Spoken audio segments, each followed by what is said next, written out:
Новый год в новых домах. Ключи от квартиры 200 тысяч сомов на благоустройство домов. Военнослужащие вооруженных сил и сотрудники ГСН стали новоселами. Футбольному центру быть, но построят его, скорее всего, не в Бишкеке, а в Чуйской области. Землю пытается выделить Орокская сельская управа. Новый год на службе или как встречать праздник по приказу. На улицах столицы и на площади будут дежурить медики, пожарные и милиционеры. Когда есть что показать, итоги года на НТС, что осталось за кадром и какие новогодние сюрпризы ждут телезрителей в новогоднюю ночь.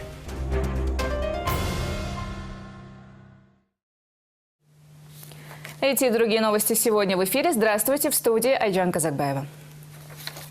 Новый год в новых домах. С участием президента состоялась церемония открытия жилого дома для военнослужащих в 12-м микрорайоне города Бишкек и нового дома для сотрудников ГСН в селе Молдавановка Чуйской области.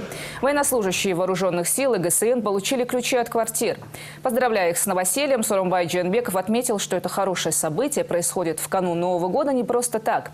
Улучшению социального положения военных и впредь будет уделено особое внимание. Он выразил благодарность за их самоотверженный труд, преданность присяге и службу отчизне. Президент вручил сертификаты на 200 тысяч сомов для благоустройства каждого нового дома. Осмотрел квартиры, пообщался с семьями военнослужащих и поздравил их с наступающим Новым годом. Сообщается, что в текущем году для военнослужащих вооруженных сил страны и сотрудников правоохранительных органов были построены 9 домов на 265 квартир. Вот и наступает Новый год, и вы заселяетесь в новые дома. Сегодня вы стали новоселами. Пусть здоровье будет крепким. Счастья желаю, удачи. Пусть этот Новый год принесет вам удачу, успехи в вашей нелегкой работе. Улучшение социального положения военных впредь и всегда будет уделяться особое внимание. Эта работа будет продолжена, так же, как и работа по техническому оснащению вооруженных сил. Также Сооронбай Джейнбеков наградил более 100 человек, внесших существенный вклад в развитие социально-экономического, интеллектуального и культурного потенциала страны. Большие достижения в профессиональной деятельности. Так, звание «Народный артист» среди прочих присвоено Майрам Душакеевой, солистке Кыргызской национальной филармонии имени Токтогула Сатылганова, Алтынбеку Максутову, художественному руководителю Кыргызской национальной филармонии и другим. Орден «Манас» 3-й степени получит президент общественного объединения «Центр помощи женщинам» Бишкека Роза Айтматова. Артист Кыргызского национального академического драмтеатра Табылды Актанов. Несколько человек получат медаль «Данг». Президент присвоил также почетное звание «Заслуженный артист», «Народный писатель», заслуженных деятелей культуры, врача и работника здравоохранения. Некоторым гражданам вручены почетные грамоты Кыргызстана. Среди награжденных депутаты Джорку Кенеша, работники СМИ.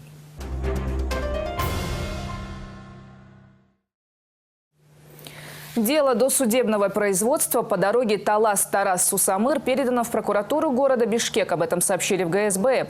По данным службы по борьбе с экономическими преступлениями, досудебное производство начато по незаконным мошенническим действиям в рамках реализации проектов строительства автодорог. По версии следствия, ряд должностных лиц при содействии сотрудника Министерства транспорта и дорог и других осуществили ряд мошеннических действий в особо крупном размере.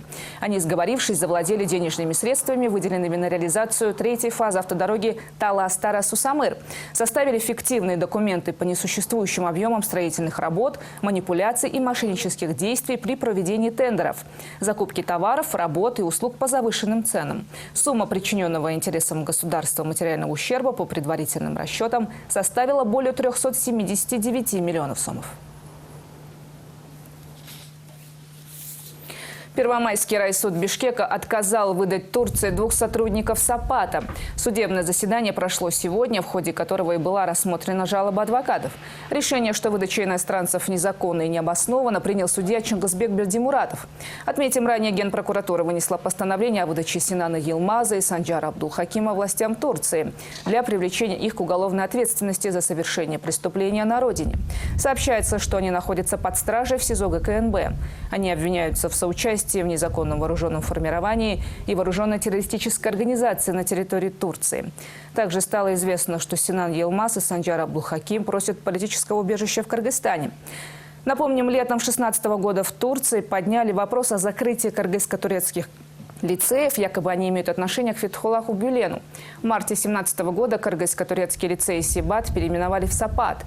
30% доли принадлежит Министерству образования и науки. Статистика сегодняшнего дня. За рубежом во временном и постоянном пребывании находится 850 тысяч кыргызстанцев. Такие данные озвучили в департаменте консульской службы. Как отмечается, больше всего граждан Кыргызстана находится в России. Там на миграционном учете, по данным МВД России, находится 571 тысяча кыргызстанцев. В Казахстане от 35 до 45 тысяч, в США и Канаде до 20, в Италии 6, в Объединенных Арабских Эмиратах до 5 тысяч, в Великобритании около 2 тысяч и в других странах в совокупности около 10 тысяч человек. Также, по данным Департамента консульской службы, в черном списке ФМС России находится 60 тысяч кыргызстанцев. Министерству здравоохранения поручено выделить 3,5 миллионов сомов на оплату расходов, связанных с лечением начальника ГУВД Чуйской области Самата Курманкулова. Распоряжение подписал премьер-министр Мухаммедкалый Абылгазиев.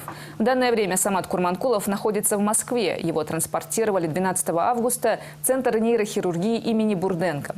Сейчас он находится в реабилитационном центре. Курманкулов, напомним, получил ранение в голову в ходе спецоперации по задержанию бывшего президента Алмазбека Атамбаева в селе Хойташ. В Бишкеке он перенес 2 операции, в том числе трепанацию черепа. После консилиума врачей его перевезли в Москву. Кыргызстанцы смогут использовать пенсионные накопления для оплаты взноса по ипотеке и лечению. Так, согласно подписанному документу, застрахованные лица, имеющие пенсионные накопления, смогут использовать их в качестве собственного вклада при получении ипотечного кредита, либо использовать свои средства пенсионных накоплений для оплаты медицинских расходов в случае диагностирования тяжелых заболеваний.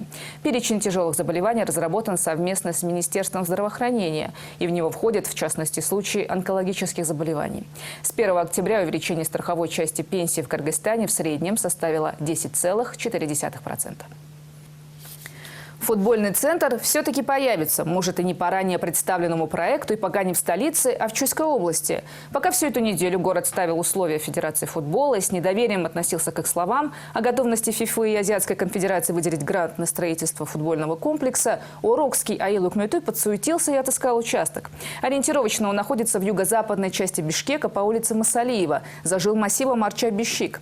Федерация, говоря о возможности привлечения 10 миллионов долларов, попросила 8 гектаров близ будущего стадиона южнее парка Ататюрк.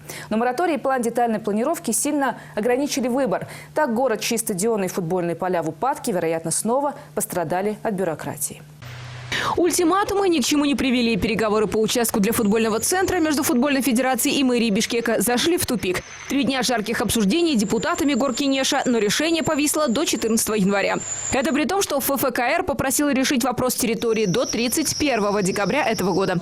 Как ни странно, все за. И мэры, депутаты, и граждане рады бы получить безвозмездный грант для строительства спортивного комплекса. Но возникло не одно «но». В итоге представителям футбольной федерации, по словам которых они заручились поддержкой крупнейших международных партнеров, пришлось покинуть муниципалитет, несолоно хлебавши.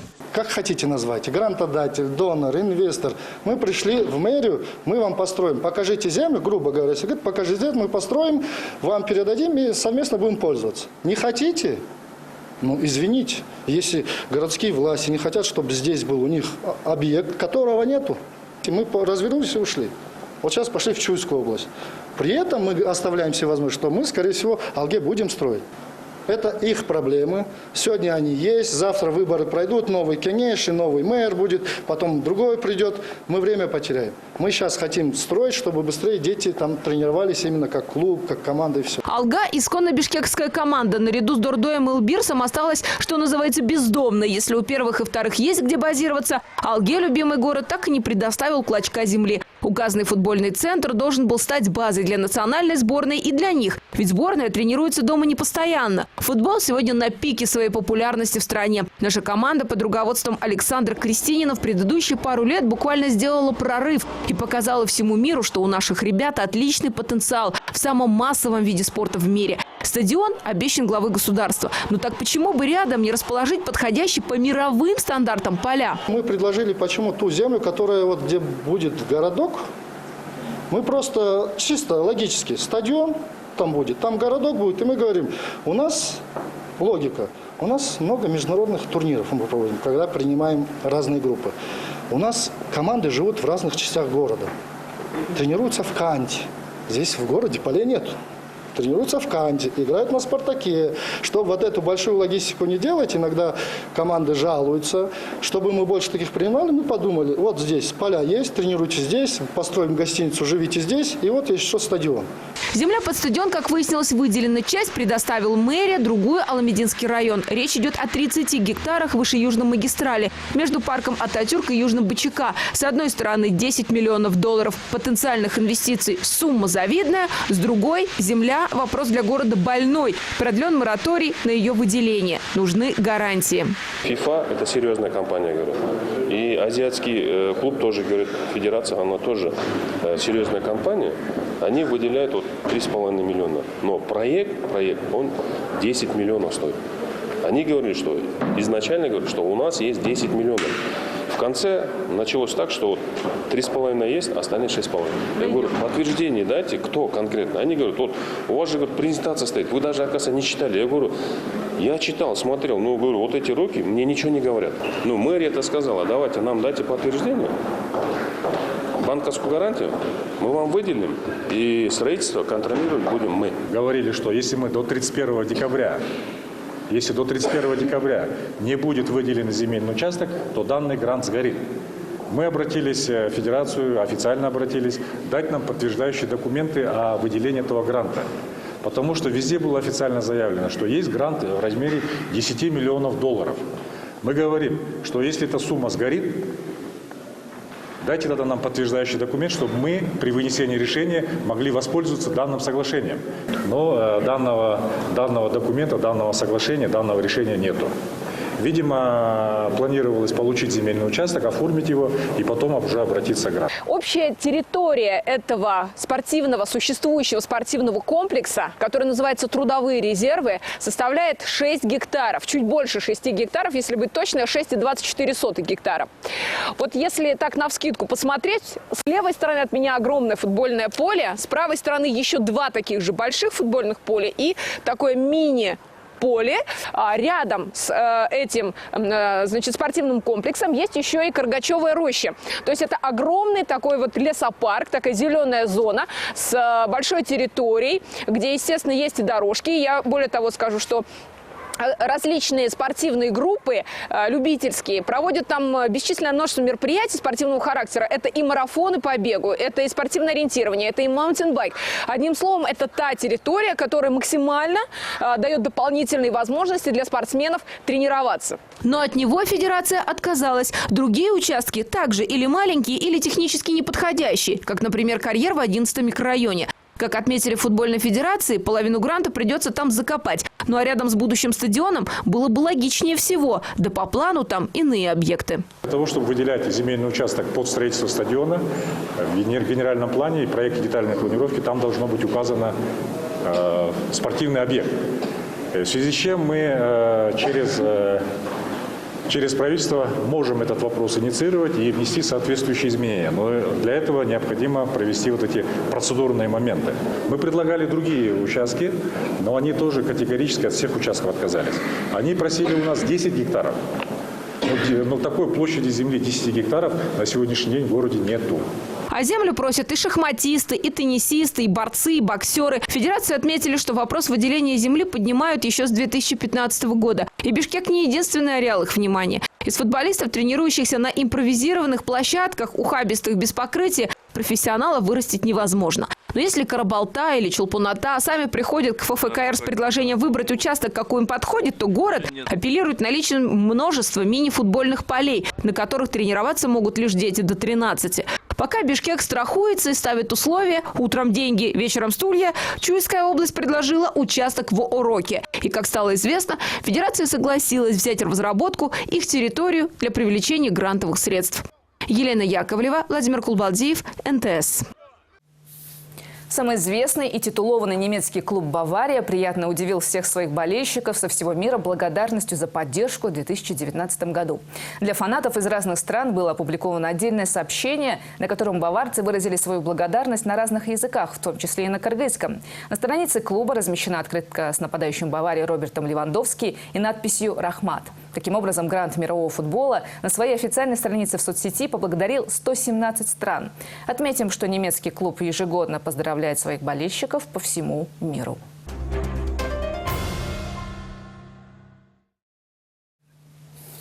Сегодня завершилась электронная регистрация кандидатов на Хадж-2020. Объявлен конкурс на пошив одежды паломников.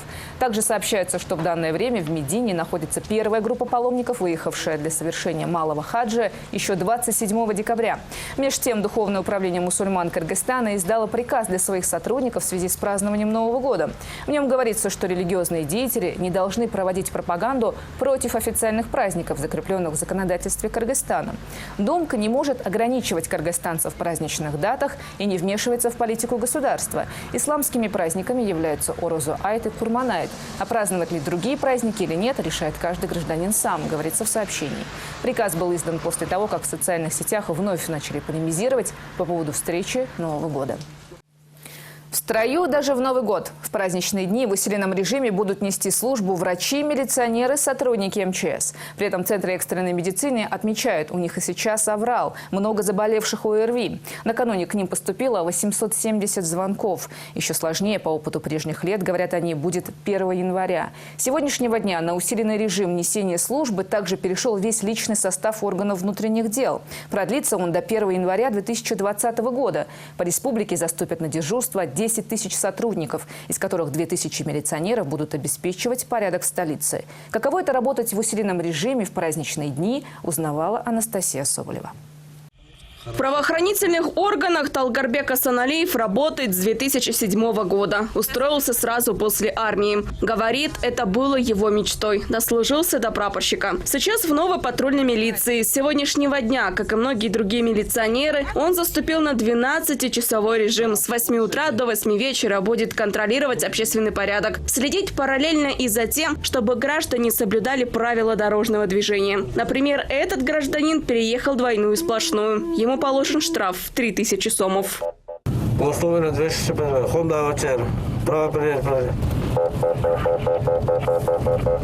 Это еще хорошо, рассказывает прапорщик. Праздник он будет отмечать со своей семьей. В прошлом году в новогоднюю ночь он, например, был на главной площади. Вместе с ним были и другие коллеги. В этом году на усиленный режим перешли по городу 2000 сотрудников. По стране в 5 раз больше. В прошлую новогоднюю ночью я в площади был. Дежурство у нас было. Тихо было. Многие люди возле елки этот Новый год встречали. Что еще было? В основном, сейчас наш народ стал очень не как раньше, так сказать. Все сейчас люди грамотные стали. Все люди сейчас, умеют сейчас себя вести. Это уже отделение МЧС. Сотрудники тоже готовятся к дежурству. В эти дни они должны быть предельно оперативны и внимательны. Горожане будут охотно пользоваться пиротехникой, а значит, каждый район столицы будет запускать салюты. Правда, приходится ли на новогодние праздники пик работы, в ведомстве сказать не могут. Статистику держат в строжайшей тайне. И насколько кажутся грядущие праздники безопасными, говорят в МЧС, зависит от населения. В новогоднюю ночь в местах проведения массовых мероприятий, а также в местах проведения, в местах скопления населения будут организованы дежурства дополнительных сил спасательных подразделений. В эту ночь всего будет выставлено более 120 пожарных расчетов, а также 40 аварийно-спасательных машин по всему Кыргызстану.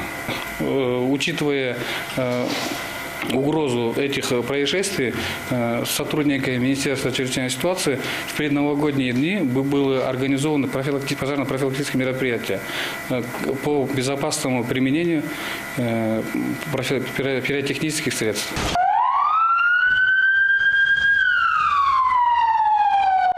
На станции скорой помощи насчет пиротехники есть своя собственная база данных. В прошлом году в праздники к ним обратились всего 2 человека. А раньше, вспоминает директор Центра экстренной медицины Искендер Шаяхметов, пострадавших было гораздо больше. Но на всякий случай и в этом году скорая перешла на усиленный режим работы. Хотя это еще мягко сказано. У врачей сейчас оврал. Много случаев заболевания ОРВИ. Больше всего обращений приходится на вечернее время. Только за сутки поступило 870 звонков. Большую часть граждан проконсультировали еще и по телефону. 31-го более-менее относительно легче дежурить, нежели 1-го. Потому что 1-го у многих обостряются хронические заболевания, в первую очередь от холецистита, от переедания и злоупотребления.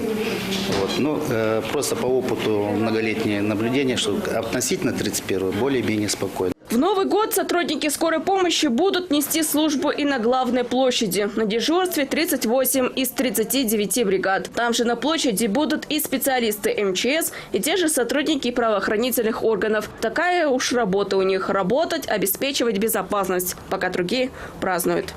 Анастасия Соболева, Нурбек Капаров, НТС. В Новый год вместе приглашает НТС тех, кто решил встретить праздник у экранов телевизора. Недаром и новогодняя программа так и называется. Авторы шоу отмечают, что это будет не просто новогодний огонек. Песни, репортажи и гости – все соединится в одной программе в красочной сказочной студии. Ведущие в новогоднем эфире еще раз расскажут о самых ярких моментах, вспомнят и хорошее, и плохое, и подведут итоги года. Отметим, что немало было сделано и нашей командой. Несколько десятков проектов собственного производства, столько же созданных в соавторстве с творческими коллективами Кыргызстана. Коллектив НТС все более совершенствует программы, осваивает новые методы, а журналисты все чаще становятся победителями разнообразных конкурсов, что на территории страны, что за ее пределами. Ток-шоу на социально-политические темы, интервью, кулинарные шоу, реальная экономика и музыка без крыши. К 2020 году уже не только объективные новости и информационно-аналитические программы являются визитной карточкой НТС, одного из самых популярных телеканалов Кыргызстана. Одной из лидирующих позиций в стране телеканал занимает и по количеству проектов собственного производства. Многие из них формируются в процессе работы над параллельными проектами, как, например, серия специальных репортажей журналиста Айбека Бейбасунова, где впервые проводится параллель. В каких, например, школах учатся дети чиновников и рядовых граждан, или как одни и те же нормы закона отражаются на жизни разных слоев населения. Мы сравнивали жизнь депутатов и преподавателей. Например, у депутатов много привилегий у них, и при этом они все время жалуются. Да? Они говорят, дайте нам служебную машину, дайте нам служебную квартиру. А при этом простой учитель, у них зарплата 7, 8, максимум 10 тысяч. И они не жалуются, работают с утра до вечера. После 2005 года у нас в городе начался захват земель. Например, где этот мусорный полигон за Бишкеком, там люди захватили. И у нас парк Ататюрк, там тоже такая система была. Люди незаконно парковую землю взяли, дом построили. Ну, проходит, через 10 лет проходит, а в данное время люди, которые живут в Ататюрке, у них красная книга, все документы имеются, а у тех, которых, у простых народов, у них нету. Да? Но мы не хотим говорить, что дайте им тоже красную книгу. Мы хотели донести до людей, что закон для всех одинаково должен работать. Именно журналисты НТС забрали половину наград на втором международном форуме «Медиа ТОП-ТО», который состоялся в Бишкеке весной этого года. Из 158 поступивших работ в 6 номинациях 2 первые премии оказались у сотрудников НТС, по другим получили поощрительные призы. Чуть позже, уже летом в Душанбе состоялось награждение номинантов первого журналистского конкурса среди стран Центральной Азии. Второе место в номинации, в которой было подано наибольшее число заявок, заняла 24-летняя Каирджи Олобекова. Выразить огромную благодарность организации Интерньюз, членам жюри. Из всех стран Центральной Азии было подано 470 заявок, и среди них было 39 победителей, финалистов. Мое расследование участвовало в категории, попало в категорию власти общества. Честно, не знаю, сколько именно под этой категорией, сколько материалов было, но большое количество было именно в этой категории, и наше расследование заняло 2-е место. Этот материал было мое первое расследование, первое участие в конкурсе. Я даже до этого не участвовала в конкурсах, которые здесь в Кыргызстане, в Бишкеке проводились. Для меня это было очень приятно, неожиданно, волнительно. И этот конкурс дал такой большой стимул. Несколько уже существующих на канале проектов в этом году не только обновили студию, но и поменяли свой формат. Информационные, познавательные и развлекательные компоненты программ «Таншола» и «Утро Лайф» были разделены на несколько блоков, каждому из которых было отведено определенное время. Кроме того, теперь здесь звучит только живая музыка. Раньше, то есть имеется в виду, не было такого деления. Каждый час просто был часовая программа и повторяли в каждом часу. А сейчас у нас ничего не повторяется. То есть в каждом часу что-то новое, что-то динамичное и что-то полезное для наших зрителей. Если они в 7 часов включат телевизор и будут смотреть наш эфир, что они будут смотреть в течение часа? А во втором часу что у нас пойдет? То есть каждый зритель уже понимает, что первый час у нас завтрак, зарядка, а второй час у нас чисто информационный блок, а третий час, то есть они могут увидеть своих кумиров, своих звезд и узнать, какие у них новости происходят. Им это понравилось, и мы очень рады. Ну, конечно, мы в новом году еще поменяем формат и сделаем еще лучше, и добавим еще несколько изменений. В этом году ключевым партнером НТС стало представительство Интерньюз. Телеканал увеличил производственную базу, соответственно, производство собственного контента и сотрудничество с независимыми продакшн-студиями. Хотелось бы выделить, наверное, «Креативную Америку». Это наша съемочная группа съездила в Соединенные Штаты Америки и сняла серию спецрепортажей про науку и технологии. Вот.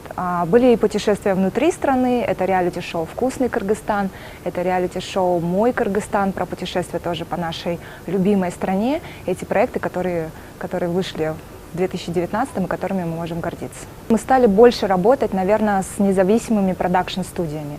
То есть те, которые производят собственный контент и которые могут уже выдавать нам готовую продукцию.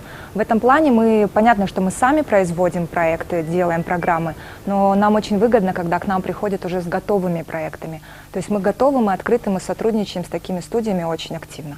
В интернет-пространстве телеканал НТС имеет более 1 миллиона подписчиков. Радио Санжира, вещающее на телеканале, хоть и неофициально, имеет прозвище народного радио. Каждый день в этой студии обсуждаются самые острые социально-политические темы. Приглашаются депутаты, чтобы отчитаться о проделанной работе. А конкурсу лучших музыкальных исполнителей, который проводит радио Санжира, в этом году было предложено дать статус общенационального.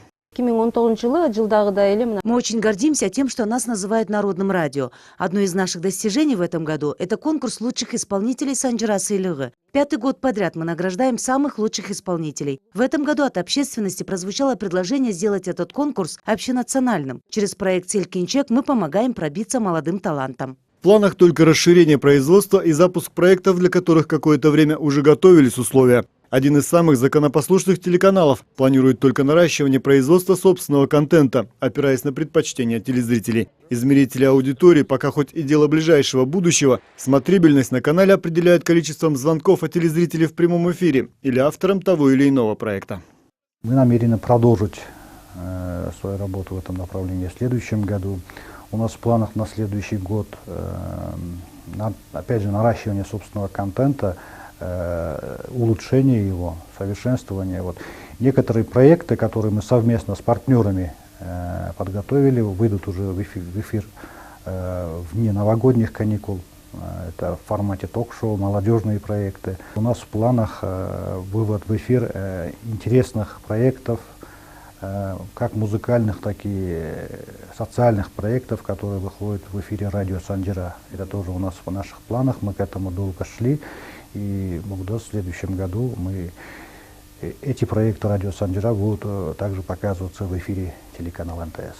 Красивая, желанная, ты как мечта. В новогоднюю ночь вниманию зрителей будет представлен «Голубой огонек» в Новый год с НТС, музыкальный конкурс Санжира Сыйлыгы, Кош Джилдыз и много других интересных программ.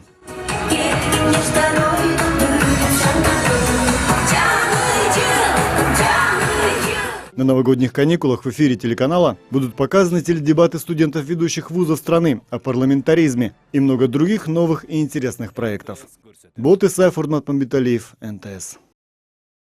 Сегодня строительная компания Family Village и торгово-развлекательный центр Азия Молл определили победителей новогодней лотереи. И в этот раз принять участие в праздничной лотерее мог любой желающий. Условия были очень просты. С 20 сентября по 29 декабря нужно было совершить покупку на сумму не менее 999 сомов в магазинах, кафе торгового центра Азия Молл, а также в гипермаркете Фрунзе и обменять чеки на купоны.